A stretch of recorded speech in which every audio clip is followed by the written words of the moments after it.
From the shadows, we bring you the stories the mainstream might be missing.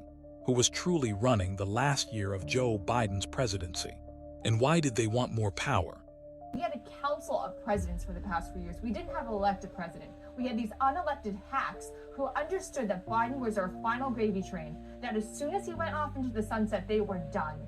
So they wanted to drag us on for forever. This is the unsettling question beneath the headlines, as recent news reports detail that former President Biden's health reports showed no signs of aggressive cancer until recently revealed. I want to talk about that doctor. You know who the doctor was? Kevin O'Connor.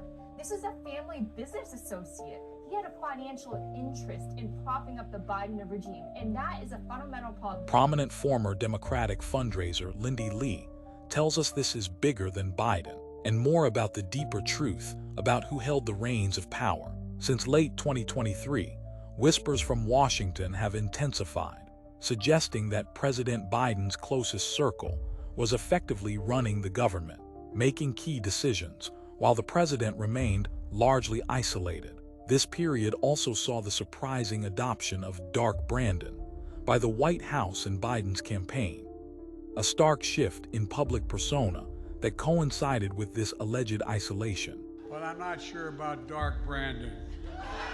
Dark Brandon's coming back. Yeah! And by the way, Dark Brandon is real!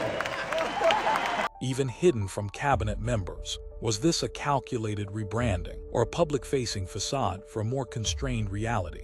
A critical tool in this alleged shadow governance has been the AutoPen. Whoa, hang on, guys. Suspicions have mounted regarding the extensive use of this device for signing official documents and legislation during Biden's final year in office. The current president has openly questioned its validity, initiating an investigation into its usage, particularly for significant actions like pardons. Remember what I said, the AutoPen. This government was illegally run for 4 years. Thank you very much, everybody. This raises concerns.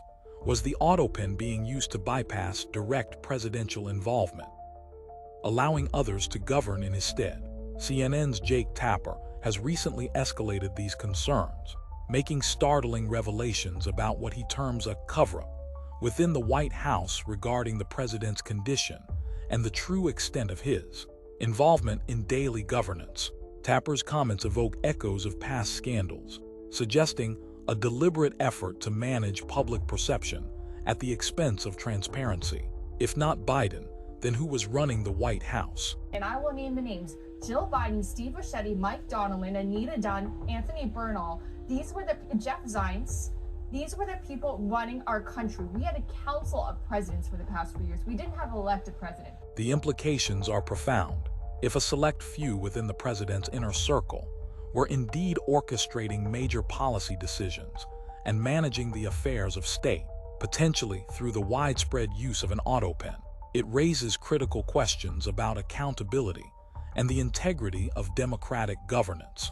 Was the narrative of a fully engaged president maintained to preserve a particular political agenda or to shield the public from an uncomfortable truth? As the official health reports trickle out, the real questions might lie in the shadows of power, not just in medical files.